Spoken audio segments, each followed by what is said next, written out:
I want to talk to you about your hair. Look at the cool new do. Yeah, I mean, it's sort of, it's pinned back. Okay. And it's like really long and grown out Joan hair, which is like, it's hard to grow out a shag. I'm just like basically trying to like, my hair is like the bane of my hair's not mine. Do you know what I mean? My hair's always just a part's hair. Right, it's so. Character's hair. Yeah. Is it longer than, because since it's pinned up right now? Yeah, it's longer than this. It's like, shoulder length? it's grown out like since I cut it for the movie, like almost like 3.5 inches. It's growing really fast. Right, shag is so hard because you have so many different layers in there. Yeah. So it's like trying to grow bangs out. Very Like, frustrating. When they cut it, the first thing they did, I had long hair to here. They took it up on top and just chopped off, like, and left all of this long. Did So you the cry first when thing- you saw all the hair on the floor?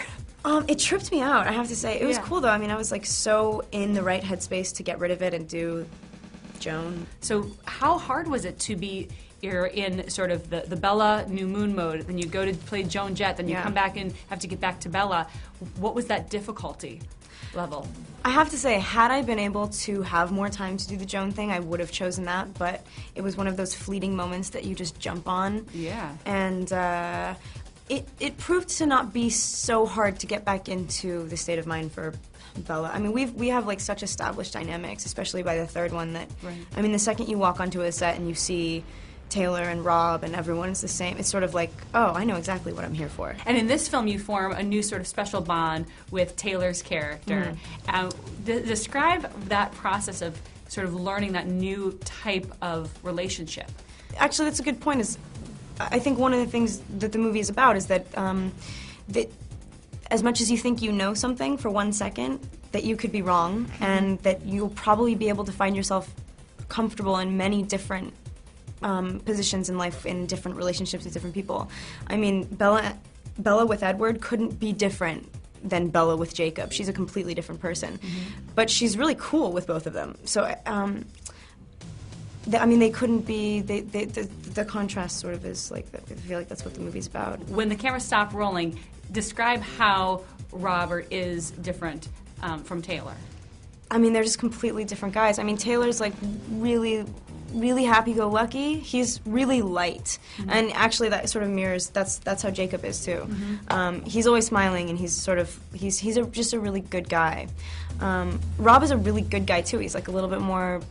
He's. I don't want to say that he's more complicated, because I bet if you broke down their character, I bet they're both like equally as complex. Right. I think Rob considers things a little bit more. I think he drives himself a little bit crazier, like as well as I do. If we could take a lesson from Taylor, I think me and Rob could probody both like have easier lives. Do you think that you both internalize things more and think before you speak, or like what's that difference? What's that nuance between that it makes you and Rob similar in that respect? I don't know what it is. I think that some people just are. I don't know. Lighter. I think that Taylor just has like a really. But at the same time, like when I'm around him, he brings that out of me. You know what I mean? Like Jacob and Taylor have that in common. It's sort of like it's really easy to smile around him. I don't know if necessarily I have. I don't know. And let's talk about the kissing scenes, because you have an opportunity. I don't want to give anything away, but there's potential opportunity to kiss both. Of course, we know that you're going to be kissing Rob in this movie. Right. So every girl in the theater, by the way, was like, ah! So jealous of you at that moment. No, it's totally weird having to kiss people on a movie set, always. But I've always felt so, like, with this series at least, I've always been placed in such a complete environment. Like, the only way, I'm not a good liar. Like, the only way that I could really, the only way that I can really feel like I've brought something to life is if, as soon as you call cut, I sort of go like, whoa, hello. You know what I mean? Like, Sure. a snap back.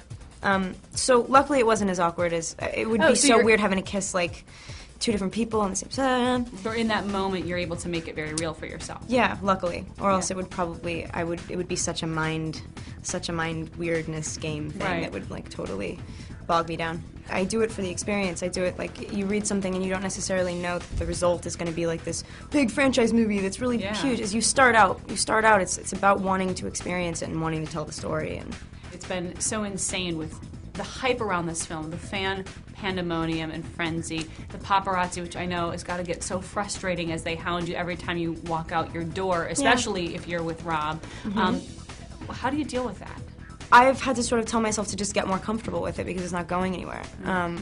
And also sort of keep what's yours, and as long as, it's funny, like, I was so concerned, like, on the first press thing with Twilight, like, the first round of this stuff, I was so concerned about coming across sincere about something that I really loved that I refrained. Like, I didn't want to say, like, sappy things. Like, I didn't want to say, like, I'm putting my heart and soul into something and it's like people are consuming it and, like, making it something different.